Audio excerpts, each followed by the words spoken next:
उठो गुरुमुख उठो।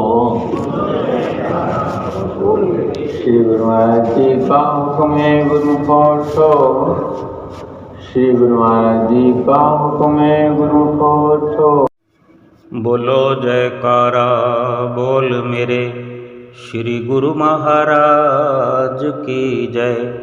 सभी गुरुमुख प्रेमियों से सप्रेम जय सच्चिदानंद।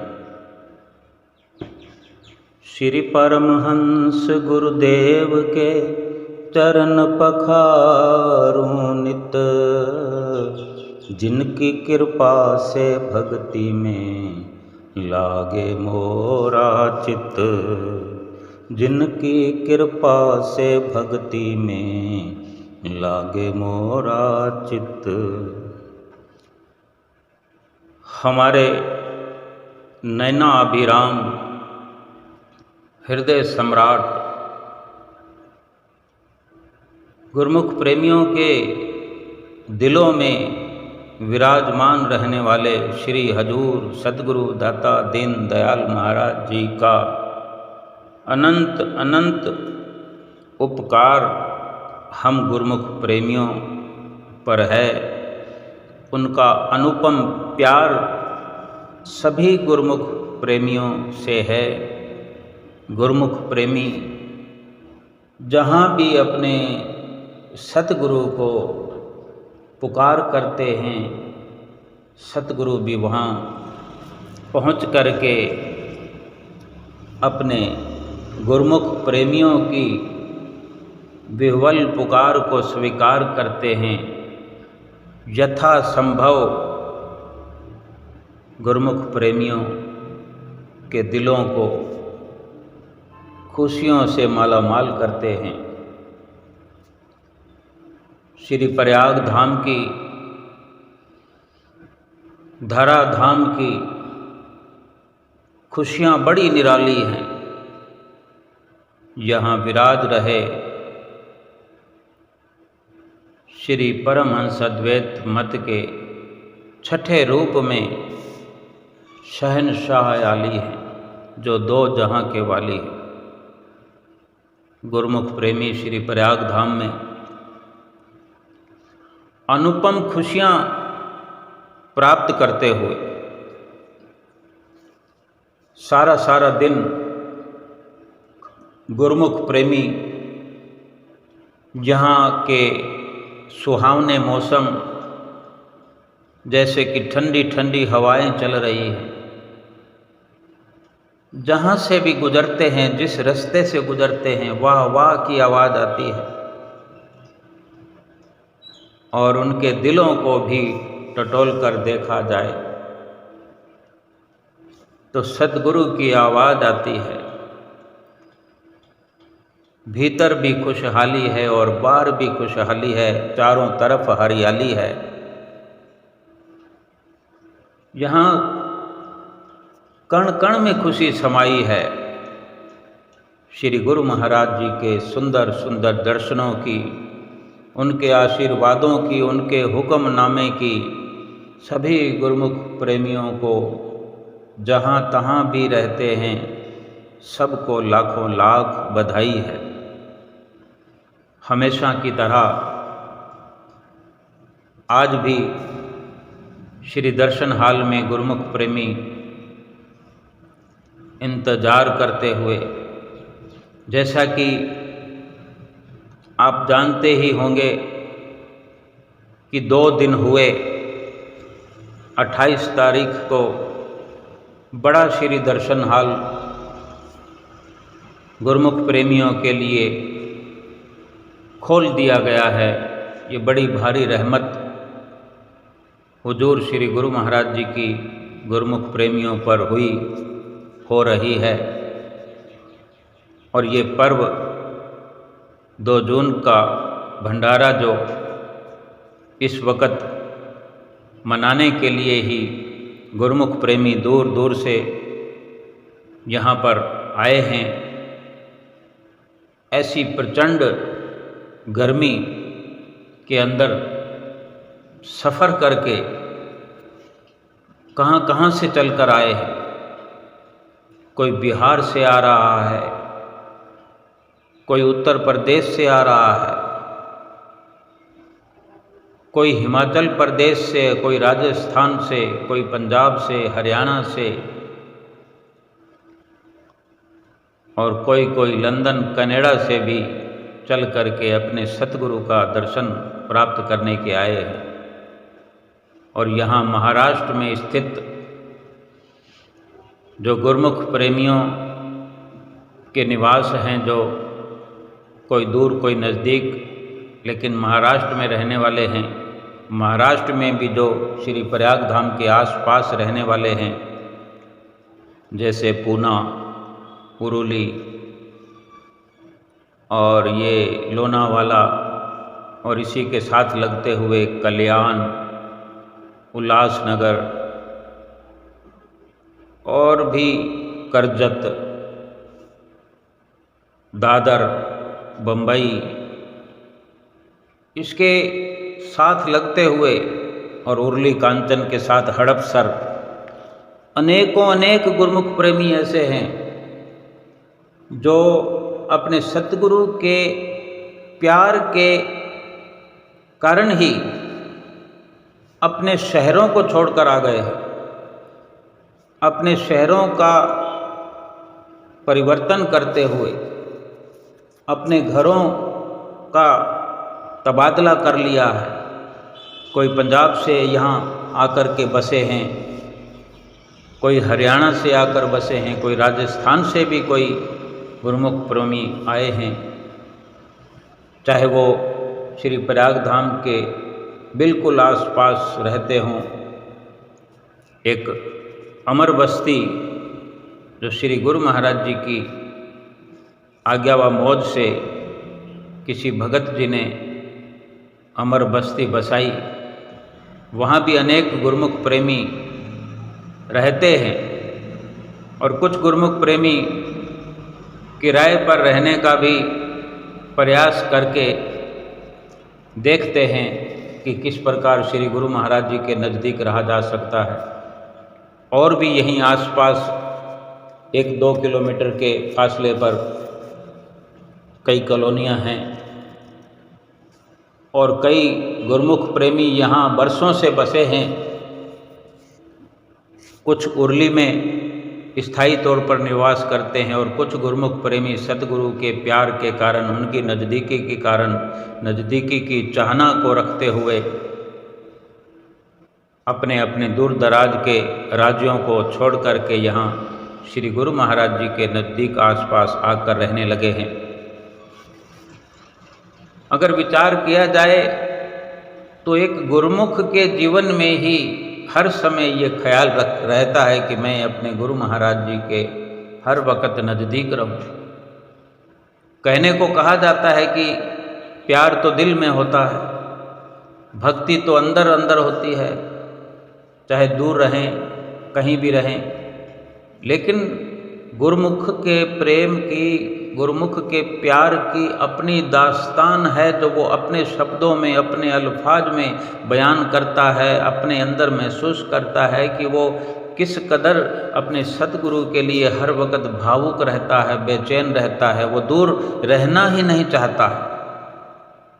वो ये एक ही विचार अपने अंदर रखता है कि मैं दूर रहूं तो क्यों रहूं। जब कहने को ये सत्संग का सार हमें समझाया जाता है कि दुनिया में सतगुरु ही अपने, सत्संग में आज यहाँ श्री दरबार में ही नहीं बल्कि आद जुगाद से, सृष्टि की जब से रचना हुई तभी से संत महापुरुष आते रहे और आते रहे हैं, आते रहेंगे। और उन्होंने जब जब भी अपने ग्रंथों में, शास्त्रों में वचनों का वर्णन किया है कि माया सगी न तन सगा, सगा न ये संसार, सगा जो है इस जीव का तो सतगुरु सिरजनहार। कि जब कोई इस दुनिया में सगा है ही नहीं, सगा होकर भी दुनिया, आम इंसान, दुनिया के लोग सगा उसे कहते हैं जो माता पिता की संतान होते हैं, वो आपस में सगे होते हैं। फिर उनसे जो परिवार बढ़ता है वो सगे रहते हैं, परिवार बढ़ता रहता है, लेकिन वो सगे कहलाते हैं। ये मेरा अपना सगा भाई है, ये मेरी सगी बहन है, ये मेरा सगा चाचा है, सगी चाची है, सगी बुआ है, फूफा है, ये मेरा सगा पुत्र है, पुत्री है। इस प्रकार परिवार बढ़ता रहता है। इन सभी बातों का, कुल व्यवहार का पूर्ण तौर से आध्यात्मिक क्षेत्र में संतों महापुरुषों ने खंडन किया है और कथन किया है अपने सुंदर वचनों में। जब जब महापुरुष इस दुनिया में आए हैं तो उन्होंने यही समझाया है कि सगा तो केवल सतगुरु है, वक़्त के महापुरुष हैं जो इस जीव के अपने सगे हैं। और ये रिश्ते जो इंसान बनाए बैठा है, हम जिन्हें अपना बनाए बैठे हैं, अपना समझे बैठे हैं, ये तो शरीर के रिश्ते हैं। शरीर के उत्पन्न होने पर, शरीर के मिलने के बाद ये रिश्ते यहीं पर इस दुनिया में बने हैं। और इससे पहले अगर कोई इन शरीर के रिश्तों का आधार था तो वो पिछले शरीरों में ऐसा हमसे कुछ न कुछ कर्म होता रहा समय समय पर। उन कर्मों के आधार पर, उन कर्मों की नींव पर ये रिश्ते आकर के खड़े हुए हैं। कोई हमारा भाई बन गया, कोई बहन बन गई, कोई माता पिता बन कर के आए, कोई पुत्र बन के आए। लेकिन महापुरुष फरमाते हैं इस जीव का सगा पहले भी, आज भी और आगे भी केवल और केवल वक़्त के संत सतगुरु रहे हैं, अभी भी हैं और आगे भी रहेंगे। यानी जीव था, है और रहेगा। जीव माने जीवात्मा, सतगुरु माने परमात्मा। आत्मा का सगा, जीवात्मा का सगा तो केवल परमात्मा ही है, परमात्मा ही हो सकता है। बाकी सब तो शरीरों का जितना भी विवरण है, शरीरों की जितनी भी कहानी है, वो सब तो मिटने वाली है। वो तो सब केवल कहने मात्र की है, उसकी कोई अपनी बिसात नहीं है, इस रिश्ते की कोई औकात नहीं है। क्षणभंगुर है ये सब। शरीरों का ये लेखा जोखा हम अपनी आँखों से देखते हैं कि कितने ऐसे सगे शरीर हमने आँखों से अपनी आँखों से हमने देखा। कितने ऐसे शारीरिक रिश्तों को देखा जो हमें यूं छोड़कर चले गए जैसे हमें पहचानते ही ना हो, यूं जा रहे हैं जैसे पहचानते नहीं। मतलब निकल गया तो फिर जानते नहीं। ये मतलब के रिश्ते थे जो हमें छोड़ करके पल भर में चले गए। ये मतलब के रिश्ते हैं जो छोड़ कर जाने को तैयार है। कब किस वक़्त कौन सा रिश्ता कब मिट्टी में मिल जाएगा। हमने अगर इस प्रकार से रिश्ता बनाया है, अपनी समझ बनाई है, तो महापुरुष तो हमें फैसला देते हैं कि इनमें कोई सगा नहीं है।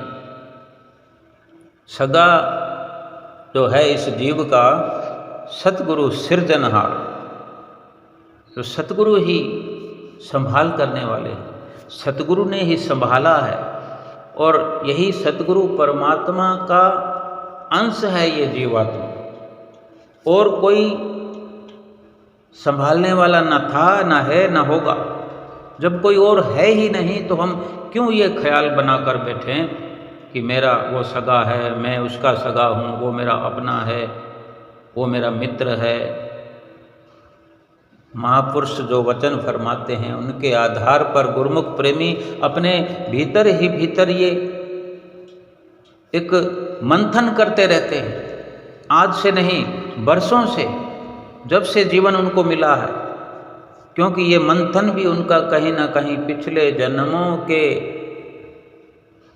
अपने किसी कर्मों का ये कर्मों की नींव रखी गई है। उन्हीं के आधार पर कि पीछे जो भक्ति का क्षेत्र उन्होंने अपनाया, भक्ति के मैदान में वो आकर के ऐसे निष्काम कर्म करते हुए जो कार्य बच गया भक्ति का, उसी को करने के लिए जो आज ये अवसर मिला है, तो वो आज इस पड़ाव पर हैं कि वो अपने सतगुरु से दूर रहना चाहते ही नहीं, क्योंकि उन्हें समझ में आ गई है कि मेरा सगा, मेरा अपना तो सतगुरु ही है। संसार तो बेशक हमारे साथ में रहता है, व्यवहार करता है, हम उसके साथ में रहते हैं। माँ बाप हैं, भाई बहन हैं, चाचा चाची हैं, बुआ फूफा हैं, मित्र हैं, कुटुंबी हैं, बेटे हैं, बेटियां हैं, नाते पोतियां हैं, सभी के साथ रहते हैं। लेकिन गुरुमुख अपने सतगुरु को ही अपने नज़दीक पाते हैं। शरीर होते हुए भी शरीर से अलग रहकर जीव बनकर, जीवात्मा बन करके उनकी ये सोच जो है सतगुरु परमात्मा से मिली होती है। ऐसे अनेकों अनेकों गुरुमुख प्रेमी हैं जो सतगुरु से दूर होकर के बेचैन हो जाते हैं। बेशक दूर रहकर चित्तवृत्तियों से नज़दीकी प्राप्त की जा सकती है, और अनेकों गुरुमुख प्रेमी चित्तवृत्तियों की नज़दीकी बनाकर रखते हैं। जब जब भी अवसर मिलता है श्री आनंदपुर में दर्शन करने आते हैं, श्री प्रयाग धाम में दर्शन करने आते हैं, और भी जहाँ जहाँ भी अवसर मिलता है, चाहे श्री संत नगर में हो, अमर धाम में हो, विवेक धाम में हो, चाहे लंदन कनाडा के अनेकों धाम हैं, वहाँ पर पहुँचने का अवसर मिलता है। लेकिन जिनको ये छटपटाहट लगी रहती है, जाने कब से लगी रही हो, पिछले जन्मों से लगी हो, इस जन्म में भी छटपटाते छटपटाते 20-20, 30-30 साल प्रयास करते करते, चाहे उम्र के अंतिम पड़ाव पर ही किसी को अवसर मिलता है तो वो यहाँ सतगुरुदेव महाराज जी के आसपास आकर रहते हैं। और भी कोई अधिक चाहना रखने वाले हों तो श्री गुरु महाराज जी के चरनार बिंदों में, श्री दरबार में ही आकर के रह जाते हैं। श्री गुरु महाराज जी को विनती करते हैं कि हे मेरे प्रभु, हे प्राणनाथ, आपकी मौज हो तो मैं आपके चरणों में ही बाकी के अपने उम्र के दिन व्यतीत करना चाहता हूँ। श्री गुरु महाराज जी अंतर्यामी हैं, सबके दिलों की जानते, सबसे प्यार करते हैं। लेकिन जो सतगुरु के जिस प्रकार से भाव जोड़ करके रखता है, उसको उसी के भावों से प्रसन्न कर देते हैं, आशीर्वाद देते हैं और श्री दरबार में रहने की आज्ञा देते हैं। चाहे कैसा भी वो कार्य करने वाला है, सेवा करने वाला है, कहीं किसी भी जगह पर पहरेदार बनाकर श्री आनंदपुर दरबार का पहरेदार बना देते हैं उसे। और भी यथा योग्य गुरुमुख प्रेमी जैसी भी सेवा कर सकते हैं, उसी सेवा पर उसे नियुक्त कर देते हैं, उसके दिल को खुशहाल बना देते हैं। गुरुमुख प्रेमी अपने सतगुरु पर बलिहार जाते हैं, कुर्बान जाते हैं। उनके पास शब्द नहीं होते कहने के लिए, वो बोलते बोलते इतने गदगद हो जाते हैं कि आँखों से अश्रुओं की धार निकल पड़ती है। इतने सतगुरु के उपकार हैं हम गुरुमुख प्रेमियों पर कि हमारी जिह्वा वर्णन नहीं कर सकती। श्री दर्शन हाल में भी गुरुमुख प्रेमी बैठे हुए अपने कहीं ना कहीं दिल के कोने को टटोलते रहते हैं कि मैं क्या हूँ, मेरे अंदर क्या है, मेरे सतगुरु क्या कहते हैं।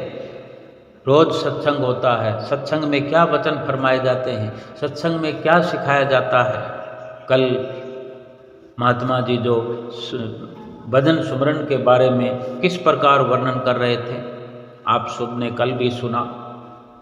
किस प्रकार गुरुमुख प्रेमी इस तरह के सत्संग की वार्ता दूर दराज बैठे हुए भी अपने गुरु महाराज जी के वचनों को, उनकी महिमा को, उनके गुणानुवादों को सुनने के लिए सुबह सवेरे इंतज़ार करते हैं कि कब ऐसा हमें सत्संग मिलेगा, श्री गुरु महाराज जी की कहीं आवाज़ हुक्मनामे में ही सही, हुक्मनामे में आवाज़ सुनने को मिलेगी। तो एक झलक ऐसे लगता है, प्रतीत होता है कि हू बहू वो भी आज बड़े श्री दर्शन हाल में बैठ करके श्री गुरु महाराज जी का साक्षात ऐसे दर्शन कर रहे हैं जैसे दूर बैठे हुए भी श्री दर्शन हाल में अगर भीड़ है, कोई नज़दीक बैठे हुए एकदम अनुभव कर रहा है। इस प्रकार जैसे जैसे गुरुमुख प्रेमी समय समय पर दर्शन हाल में बैठ कर के दर्शन करते रहे हैं, कोई गुरुमुख प्रेमी नज़दीक बैठने के शौकीन होते हैं, उस प्रयास से वो नज़दीक जगह ग्रहण करते हैं। कोई थोड़ा देर में आने वाले, एन वक्त पर आने वाले होते हैं, थोड़ा पीछे बैठ कर के श्री गुरु महाराज जी के दर्शन किया करते हैं। तो ऐसा सत्संग सुन करके, ऐसा वर्णन सुन करके आज गुरुमुख प्रेमी चाहे लंदन कनाडा में बैठे हों, पाकिस्तान में बैठे हों, हिंदुस्तान के किसी भी राज्य में रहते हों, वो अनुभव करते हैं अपने आप को ऐसा सत्संग सुनते हुए श्री दर्शन हाल में अपने आप को अनुभव करते हैं कि मैं भी श्री दर्शन हाल में बैठा हूँ, मैं भी श्री दर्शन हाल में बैठी हूँ। और सामने ऊंचे सिंहासन पर श्री गुरु महाराज जी विराजमान हैं, ऊंचे सिंहासन पर। और जब श्री गुरु महाराज जी आज गुरुमुख प्रेमियों के सन्मुख आए, श्री गुरु महाराज जी ने श्री दर्शन हाल में कृपा फरमाई।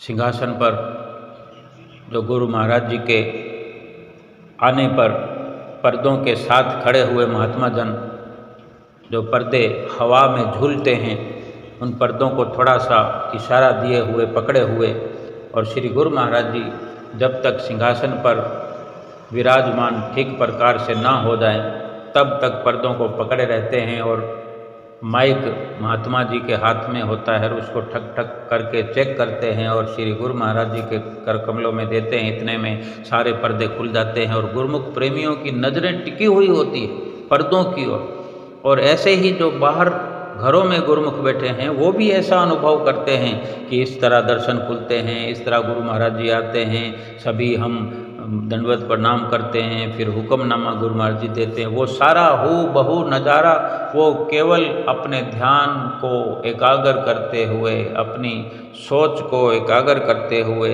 और अपने सतगुरु का दर्शन अपने घर बैठे हुए भी अनुभव इस वक्त भी कर रहे होंगे। श्री गुरु महाराज जी जब सिंहासन पर आते हैं तो पहले पहल कल भी जब गुरु महाराज जी सिंहासन पर आए, सभी ने माथा टेका, दंडवत प्रणाम किया।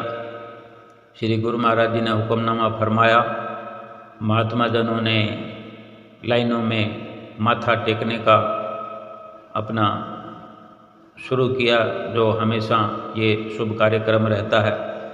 पहले से कुछ अधिक संख्या में गुरु महाराज जी के दर्शन करने के लिए आए हुए गुरुमुख प्रेमियों में महात्मा जनों की भी संख्या बढ़ रही है और सभी महात्मा जन लाइनों में चलते हुए कैसा एक स्वर्णिम नज़ारा श्री दर्शन हाल का अनुभव हो रहा होता है कि भगत जन गुरुमुख प्रेमी चाहे स्थायी निवासी हों तो वो अपना एक स्थायी रूप से पक्का टॉवल किए हुए, और जो गुरुमुख प्रेमी सेवा करने के लिए आते रहते हैं जाते रहते हैं उनके सर पर भी एक सफ़ेद कलर का टॉवल निश्चित रूप से होता है। जो गुरुमुख प्रेमी अलग से थोड़े दिनों के लिए आते हैं तो वो सर पर रुमाल बांधे हुए, इधर महात्मा जन साधु वेश में भगवा कलर के अंदर, और ऐसे ही भक्तानियाँ और बाईजन कहीं साधु वेश है, कहीं सफ़ेद कपड़ों में, कुर्ता पजामों में, और इसी प्रकार श्री दर्शन हाल की महिमा गरिमा का कोई वर्णन कर ही नहीं सकता। चारों ओर भगवा ही भगवा नजर आता है, कोई जय सच्चिदानंद, कोई चरण वंदना, इस प्रकार की एक गूंज होती रहती है। सारे दिन की दिनचर्या ऐसे हृदय के अंदर बस जाती है जो गुरुमुख प्रेमियों को बहुत लुभाती है। और जब श्री गुरु महाराज जी के आगे सभी महात्मा जन माथा टेक लेते हैं तो उसके बाद जो सिंहासन की ऊंचाई है उसको लगभग 1-1.5 फुट ऊंचा कर दिया जाता है। रिमोट कंट्रोल से महात्मा जी सिंहासन को ऊंचा करते हुए थोड़ा थोड़ा सिंहासन ऊपर खसकते हुए 1-1.5 फुट ऊंचा हो जाता है, ताकि दूर दूर बैठे हुए गुरुमुख प्रेमी भी बड़े इत्मीनान से, बड़े मस्त दर्शन कर सकें और अपने आप को खुशहाल बना सकें। और तभी आदरणीय महात्मा जी सत्संग की शुरुआत करने लगे।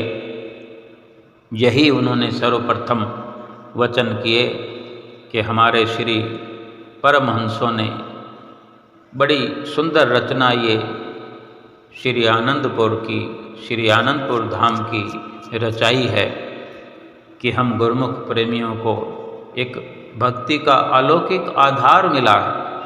और इस प्रकार सत्संग के सुंदर वचन से शुरुआत कर रहे थे। फरमाया कि संत नदी जल में गला, चले विहंगम चाल, रज्जब जहाँ जहाँ पग धरे, तहाँ तहाँ करे निहाल।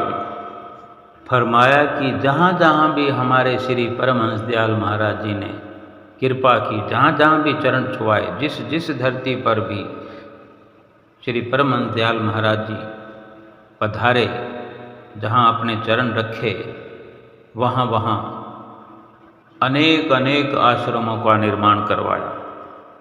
वो धरती पहले चाहे कैसी भी थी, लेकिन जब श्री परमहंस दयाल महाराज जी ने अपने चरण धरे, उस धरती को निहाल कर दिया, वहाँ जंगलों में मंगल बना दिए और वो धरती वैकुंठ का दर्जा पा गई। गुरुमुख प्रेमियों को वहाँ वहाँ पहुँचकर अमृत का पान कराया, भक्ति का गुरुमुख प्रेमियों को पाठ पढ़ाया और ये भी सुनाया कि आज हम जिस श्री प्रयाग धाम की पावन धरती पर बैठ करके अपने श्री इष्ट देव सतगुरुदेव महाराज जी का पावन दर्शन कर रहे हैं, यानी दर्शन हाल का जिक्र कर रहे थे। यूँ तो श्री प्रयाग धाम पूरे का ही जिक्र है, लेकिन जिस वक़्त जिस घड़ी हम जहाँ हैं, जहाँ बैठ कर के दर्शन कर रहे हैं, उसका भी जो जिक्र है, वर्णन है, वो महत्वपूर्ण है। जिस धरती पर दर्शन कर रहे हैं बैठ कर के सतगुरुदेव महाराज जी का, उनके आशीर्वाद प्राप्त कर रहे हैं, ये चाहे पूरे श्री प्रयाग धाम की धरती को ही हम वर्णन करते हैं कि यहाँ एक समय में ऊंचे ऊंचे पत्थरों के पहाड़ थे। ये धरती पथरीली थी, पत्थर ही पत्थर था। इसी धरा पर श्री परमहंसों ने अथक प्रयास करते हुए भारी भरकम एक तपस्या के समान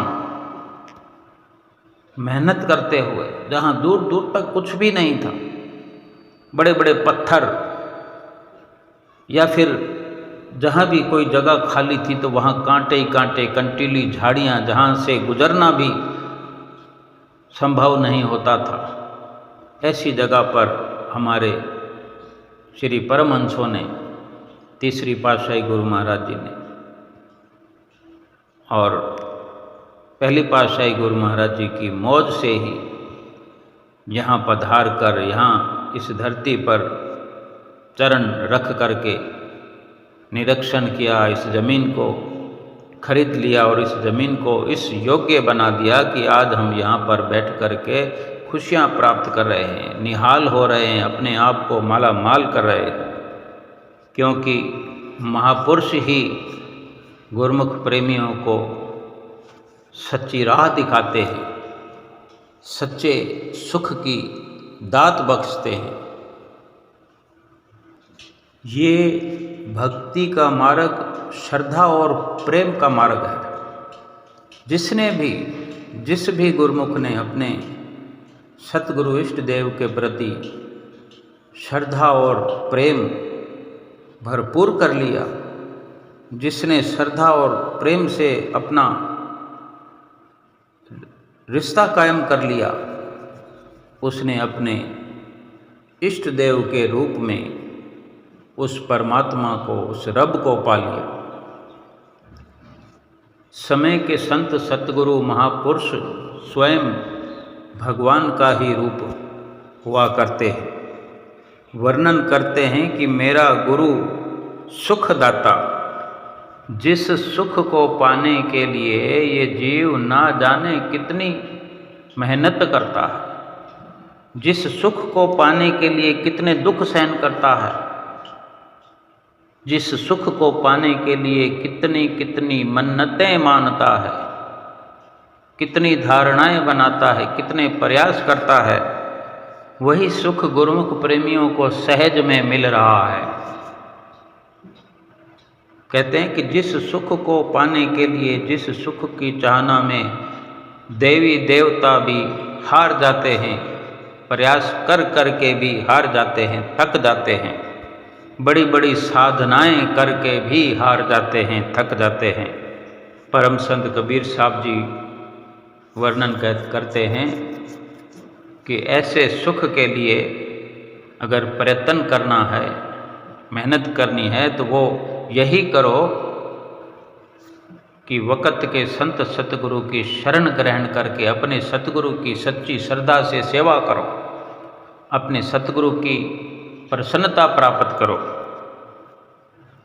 अपने सतगुरु के वचनों की पालना करो, उनके वचनों का मनन करो, तो भगवान और भक्ति दोनों ऐसे ही आसानी से मिल जाएंगे जैसे इस वक़्त श्री दर्शन हाल में सब प्रेमियों के सन्मुख स्वयं सतगुरुदेव भगवान विराजमान है और अपने दर्शनों से, अपने आशीर्वादों से सबको निहाल कर रहे हैं। भक्ति धन सतगुरु धनी, बख्श रहे दिन रैन, जो आवे चरनार में पावे सुख और चैन। भक्ति के दाता सतगुरु है, भक्ति का धन सतगुरु ही देने वाले हैं और कहीं से मिलने वाला नहीं है। भक्ति ऐसी अनमोलक दात है, भक्ति ऐसी वस्तु है वो कहीं बाजार में नहीं मिलती, किसी दुकान में नहीं मिलती, किसी भी स्टोर से नहीं मिलती, ना संसार में मिलती है, ना जंगलों में मिलती है। भक्ति मिलती है तो सतगुरु के चरनार विंदों से मिलती है, उनके वचनों की पालना से मिलती है, उनकी जो हमारे लिए बनाई हुई नियमावली है वो नियम निभाने से मिलती है। और जो उनकी कृपा को प्राप्त कर लेता है, सतगुरु की कृपा को प्राप्त कर लेता है, उनके आशीर्वाद को, उनकी प्रसन्नता को प्राप्त कर लेता है, वही अपने दामन को, अपनी झोली को भक्ति से भरपूर कर लेता है, भक्ति से भर लेता है। गुरुमुख प्रेमियों, जहाँ इस कलयुग में चारों ओर अशांति, दुख, कलेश का ही पसारा है, चारों ओर जहाँ भी देखो, जिसको भी देखो, दुखों से बेजार हुआ नजर आता है। हर कोई कलेश और कल्पनाओं से भरा हुआ नजर आता है।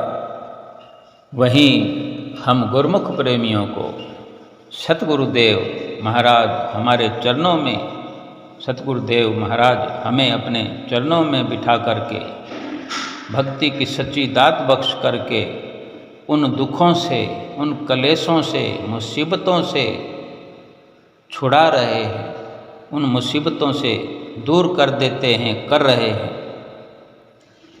ऐसे ही रोज़ नित्य प्रति गुरुमुख प्रेमियों के लिए सत्संग, सेवा, सुमरन, दर्शन, ध्यान, श्री आरती, पूजा दोनों सुबह और शाम की जो हमारे श्री परमहंसों ने हमारे लिए ये रचना रचाई है, गुरुमुख प्रेमी अपने जीवन को खुशहाल बना रहे हैं।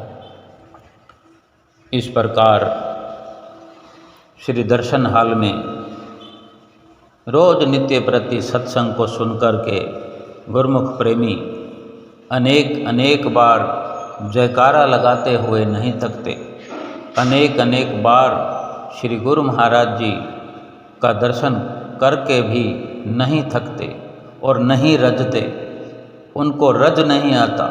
भूख है कि दर्शनों की मिटती ही नहीं। ये प्यास है सतगुरु के नूरानी स्वरूप की, उनके वचनों की, जो बार बार अमृत पान करने पर भी नहीं बुझती और भड़कती है कि मैं ऐसे ही दर्शन करता रहूं, करता रहूं, करता रहूं, दर्शन हाल में बैठा रहूं। दर्शन हाल का समागम समाप्त होने पर भी गुरुमुख प्रेमी चाहते हैं कि अभी थोड़ा और बैठे रहते, थोड़ा और दर्शन करते रहते, थोड़ा आनंद और प्राप्त करते। ये कितनी कुदरत की भी हम गुरुमुख प्रेमियों पर बड़ी भारी अनुकंपा है, जो कुदरत ने हमें ऐसा शुभ अवसर प्रदान किया है, सतगुरु की चरण शरण में ला करके बिठा दिया है। सतगुरु ने कृपा की है कि हमें भक्ति का मार्ग प्रशस्त किया है। भक्ति की राह पर रोज का रोज हमें चलाने के लिए अपनी शुभ प्रेरणाएं देते हैं, अपना आशीर्वाद देते हैं। 5 नियम निभाने के लिए रोज हिदायत प्रदान करते हैं और हम गुरुमुख प्रेमियों को सुमरन के लिए रोज समझाते हैं। और इससे बढ़कर इस दुनिया में भला गुरुमुख का सगा कौन हो सकता है। इसीलिए तो महापुरुषों ने अपनी वाणियों में फरमाया है कि सगा तो है इस जीव का तो सतगुरु सिरजनहार। दुनिया की तरक्की के लिए बहुत सलाह देने वाले मिलेंगे, मार्ग दिखाने वाले मिलेंगे, लेकिन लोक परलोक संवारने के लिए भक्ति की राह पर चलाने वाले केवल संत सतगुरु ही हैं, जो इस जीव का भला चाहते हैं और इस जीव की रहनुमाई करते हैं। इस प्रकार सत्संग के पश्चात गुरुमुख प्रेमियों को प्रसाद बट जाने के बाद माथा टेकने की इजाज़त मिली। गुरुमुख प्रेमियों की कुछ बढ़ती हुई संगत सामने की लाइनों से प्रवेश करते हुए और माथा टेकने के लिए चल पड़े पीछे की लाइनों से। बीच बीच में कोई गुरुमुख प्रेमी, कुछ भक्तानियाँ 8 लाइनें रेलिंगों से बनी हुई श्री गुरु महाराज जी के नज़दीक पहुँचने के लिए 8 लाइनों में 4 भक्तानियों की और 4 भक्तों की एक लाइन में प्रवेश करते हैं और दूसरी लाइन में माथा टेक कर निकलते जाते हैं। ऐसे ही 2 लाइनें जाने की, 2 लाइनें आने की, ऐसे भक्तानियों की और ऐसे भक्तों की ये माथा टेकने का सिलसिला शुरू हुआ। और साइड की लाइनों से भी कुछ महात्मा जन आगे पहुंचते हुए उनको भी अवसर मिलता रहता है। कोई गुरुमुख प्रेमी भी साथ में जा कर के माथा टेकते हुए दिखाई देते हैं। श्री गुरु महाराज जी सामने से आ रहे गुरुमुख प्रेमियों को सबको नज़र निहाल करते हैं, अपनी दया दृष्टि से, अपने आशीर्वाद से सबको निहाल करते हैं। कभी कभी बीच में श्री गुरु महाराज जी दोनों कर कमल उठा करके गुरुमुख प्रेमियों को आशीर्वाद देते हैं। जाने गुरुमुख प्रेमियों के भीतर क्या चल रहा होता है, कैसा भाव उमड़ रहा होता है, जो श्री गुरु महाराज जी दोनों कर कमल उठाने पर मजबूर हो जाते हैं। ये गुरुमुख प्रेमियों का भी प्यार है अपने सतगुरु के प्रति, और सतगुरु भी उन्हें अपने दोनों कर कमलों से आशीर्वाद देकर निहाल करते हैं। गुरुमुख प्रेमी श्री दर्शनों के लिए, भेटा पूजा के लिए आगे बढ़ते हुए, अपने सतगुरु से मुलाकात करते हुए, भेटा पूजा करते हुए आगे बढ़ कर के ये लाभ प्राप्त कर रहे हैं और श्री गुरु महाराज जी का दर्शन पाकर, उनकी नज़दीकी पाकर अपने आप को कतारत कर रहे हैं। अपने सतगुरु की नज़दीकी पाकर के फूले नहीं समाते गुरुमुख प्रेमी, बार बार अपने भीतर ये सोचते होंगे कि ये कैसे मुमकिन हुआ कि मैं कल तो कहीं और था, किसी राज्य में था, ट्रेन में था, कहाँ से मैं परसों रवाना हुआ था, कल रवाना हुआ था, और आज मैं कहाँ सच्ची सरकार श्री आनंदपुर के वाली, आनंदपुर के शहनशाली सतगुरु देव महाराज जी के चरणों में खड़ा हूँ। विशेष प्रकार के विचार चलते होंगे गुरुमुख प्रेमियों के, क्योंकि उनके चेहरे पर ऐसा नूर छलकता है, ऐसा लगता है जो सतगुरु के चेहरे पर नूर है, सतगुरु के मुखारविंद पर, उनके मुखमंडल पर जो तेज है, उसी की झलक गुरुमुख प्रेमियों के चेहरे पर भी नजर आती है। सतगुरु जैसे गुरुमुख प्रेमियों के लिए एक सच्चा आईना हो कि उनके सन्मुख खड़े होकर के वो अनुभव करते हैं कि मैं स्वयं क्या हूँ। कभी कभी गुरुमुख प्रेमियों को अनुभव ये भी होता है कि मैं सतगुरु का ही रूप हूँ, सतगुरु की अंश हूँ। और ऐसे अनुभव जब अपने अंदर देखता है, टटोलता है, तो कुछ ऐसे संकल्प कर लेता है कि क्या मैं इससे भी बढ़कर लाभ प्राप्त करूँगा, क्या इससे भी अच्छी मैं तरक्की करूँगा। क्योंकि गुरुमुख प्रेमी कुछ ऐसे जो थोड़े समय के लिए आते हैं, पहले से प्रोग्राम निश्चित करके आते हैं, 2 दिन के लिए आते हैं, 3 दिन के लिए आते हैं, लेकिन जब सतगुरु का दर्शन पाते हैं तो मन में कुछ विचार चलते हैं, काश मैं 15 दिन के लिए आया होता या 1 महीने के लिए आया होता, और कुछ न कुछ ऐसा संकल्प करके जाते हैं। ऐसे निष्काम भाव और ऐसे शुभ विचार जब इस प्रकार अपने अंदर जन्म लेते हैं तो अगली बार कुछ विशेष तैयारी से आते हैं। यही तो सतगुरु और सेवक के बीच के प्यार का जो एक सिलसिला है, जो आपस में आदान प्रदान होता रहता है। सतगुरु की प्रेरणाएं सेवक के अंदर होती रहती है, निरंतर होती रहती है, और सेवक भी सतगुरु की प्रेरणाओं से प्रेरित होकर के ऐसे ऐसे शुभ विचार अपने अंदर प्राप्त करता हुआ, देखता हुआ, अपने भीतर अनुभव करता हुआ, सतगुरु की ओर रात और दिन पहले से कहीं अधिक खींचता हुआ अपने आप को महसूस करता है कि मेरा प्यार जो है सतगुरु के प्रति रात दिन तरक्की कर रहा है।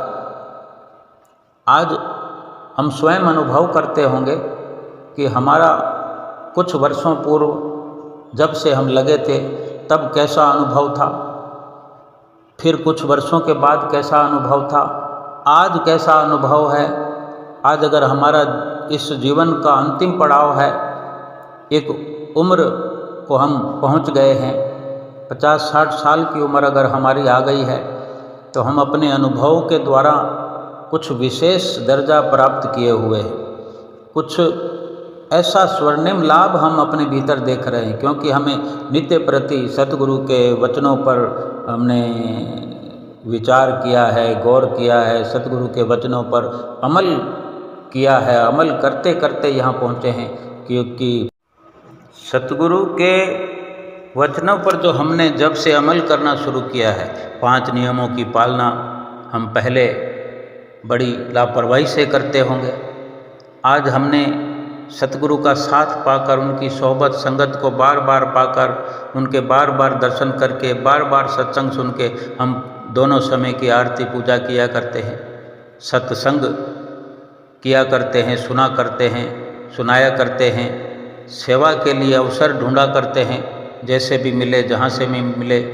अपने घर में रोज़ सतगुरु को विश्राम कराया करते हैं, रोज़ सतगुरु को उठाया करते हैं, स्नान कराया करते हैं। सतगुरु के साथ हमारी एक जीवनचर्या ऐसी बन गई है कि सतगुरु हमारे विशेष प्रकार से हमारे साथी हैं, हमारे संगी हैं, सतगुरु ही हमारे सृजनहार हैं। एक अलौकिक प्यार उनसे हो गया है, एक रिश्ता खास उनसे हो गया है। सतगुरु का रिश्ता तो हमसे जन्मों जन्मों से है, लेकिन हमें जीवन के इस पड़ाव में, उम्र के इस पड़ाव में समझ आया है। लेकिन समझ आने के बाद हमारे जीवन का पूरा नक्शा बदल गया है, हमारी दिनचर्या बदल गई है, हमारे आचार विचार व्यवहार सब बदल गया कि हमें संसार में कुछ अच्छा ही नहीं लगता, क्योंकि संसार में कुछ अच्छा है ही नहीं। संसार में कुछ अच्छा है तो वह सतगुरु की वाणी है, सतगुरु का दर्शन है, सतगुरु के वचन है, सतगुरु का सत्संग है, सतगुरु का जो मिला हुआ नाम है, जो नाम हमें बख्शिश किया है सतगुरु ने, उसका सुमरन है। यही सब अच्छा है। सतगुरु के पांचों नियमों की हम पालना करते रहें, सतगुरु के बताए भक्ति के मार्ग पर हम चलते रहें, और जैसे जैसे आगे बढ़ते हैं हमारे अनुभव खुल रहे हैं, और हमारे ये खुलते हुए अनुभव ही हमें आगे एक मंजिल पर पहुंचा रहे हैं, जिस मंजिल को प्राप्त करने के लिए हमने ये मनुष्य जन्म लिया, जिस मंजिल को प्राप्त करने के लिए देव तरसते हैं, देवी देवता तरसते हैं, वो मंजिल हमारे करीब है। हम पहुंच रहे हैं। अपने प्रयास के अनुसार, अपनी श्रद्धा और विश्वास के अनुसार ही हमारी रफ्तार है। तो हमारा ये इस वक्त यही कर्तव्य बनता है कि थोड़ा रफ्तार को और तेज करें, और थोड़ा प्रयास करें, क्योंकि जीवन थोड़ा है, थोड़े से थोड़ा है, थोड़ा वक्त बचा है। अगर किसी को लगता है कि अधिक वक्त है मेरे पास, उम्र अभी छोटी है, तो भी अगर प्रयास अधिक किया जाए, रफ्तार को बढ़ाया जाए, तो अधिक से अधिक लाभ थोड़े से थोड़े समय में प्राप्त किया जा सकता है। तो पूरे जीवन में अगर हम अधिक लाभ प्राप्त करेंगे, संसार में तो कोई नहीं चाहता कि, कोई नहीं समझता कि मेरी उम्र कम है तो मैं बाद में कमाई कर लूँगा, बाद में पढ़ाई कर लूँगा। वो जल्दी से जल्दी करना चाहते हैं। तो भक्ति के मार्ग में भी महापुरुष हमें चिताते हैं कि जल्दी से जल्दी मंजिल को अपनी प्राप्त कर लो, अपने लक्ष्य को प्राप्त कर लो। और वैसे भी उम्र किसी का लिहाज नहीं करती, और उम्र कितनी है, श्वास कितने हैं, वक्त कितना किसके पास है, ये तो कोई नहीं जानता। तो क्यों ना समय पर वक्त रहते सचेत होकर के स्वर्णिम घड़ियों का स्वर्णिम लाभ प्राप्त कर लिया जाए। लाभ प्राप्त करते करते ही हर श्वास को सफल किया जाए, हर घड़ी को सफल करने में हम लगे रहें, हर घड़ी का लाभ प्राप्त करें, हर श्वास का लाभ प्राप्त करें। और जीवन तो बहते हुए पानी की तरह जा रहा है।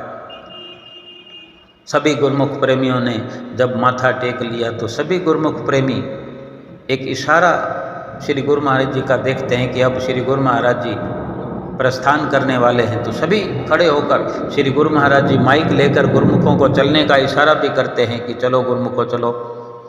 तो एकदम से गुरुमुख प्रेमी उठ खड़े होते हैं और रेलिंगों के पास आ जाते हैं, कोई रेलिंगों के बीच में आ जाते हैं, कोई महात्मा जनों की तरफ कूद कूद करके आ जाते हैं, कोई उधर से घूम करके आ जाते हैं कि श्री गुरु महाराज जी लीला करेंगे, श्री गुरु महाराज जी प्रसाद लुटाएंगे। श्री गुरु महाराज जी लीला करते हैं, प्रसाद लुटाते हैं, प्रसाद में ही वो अपना निर्मल पावन प्यार लुटाते हैं। यही प्यार की सतगुरु और सेवक के बीच का जो प्यार का संबंध है, यही तो परवान चढ़ता है जब सतगुरु और स्वामी, सतगुरु और सेवक आमने सामने होते हैं, तो वो प्यार सच्चा प्रदर्शित होता है। ये सेवक और स्वामी की मति है जो एक हो जाती है। सेवक स्वामी एक मत, जो मत में मत मिल जाए, चतुराई रीझे नहीं, रीझे मन के भाई। बस गुरुमुख जो है, प्रेमी जो है, चतुराई ना करे, कोई सियाणप ना करे, भोला भाव लेकर के, भोला स्वभाव लेकर के, पवित्र मन लेके निश्चल प्यार अपने सतगुरु से करता रहे। कब किस घड़ी किस वक़्त हमारा भीतर का अनुभव खुल जाए, कब किस वक़्त अरस परस का मेल हो जाए, कब जीवात्मा परमात्मा से एकाकार हो जाए, कब कौन सी घड़ी कुदरत ने निर्धारित कर देनी है, ठप्पा लगा देना है। जो हम करते जाएंगे कुदरत वहाँ ठप्पा लगाती जाएगी। हम ऐसा प्रयास करें कि जल्दी से जल्दी वो घड़ियाँ, वो लम्हे जो मंजिल प्राप्त करने में हमें सकारत हों, वो घड़ियाँ, वो लम्हे हम सफल करते जाएं। एक एक लम्हा, एक एक श्वास सफल करते करते ही अपनी उस दिव्य मंजिल को प्राप्त करना है। दिव्य मंजिल पर पहुंचकर ही ये जीवात्मा परमात्मा से एकाकार होकर के, उस परमात्मा से मिल कर के हमेशा हमेशा के लिए सुख रूप हो जाएगी। ये जीवन का जो लक्ष्य है ये पूरा हो जाएगा। सदा सदा के लिए, हमेशा हमेशा के लिए ये जीव दुखों से छूट जाएगा। अनेक अनेक दुख पा कर के इस दुनिया में मनुष्य जन्म लेकर के जीव आया है, अनेक अनेक मुसीबतों का सामना करके आया है और इस जीवन में, इस मनुष्य जीवन में ही मुसीबतों का ही सामना कर रहा है।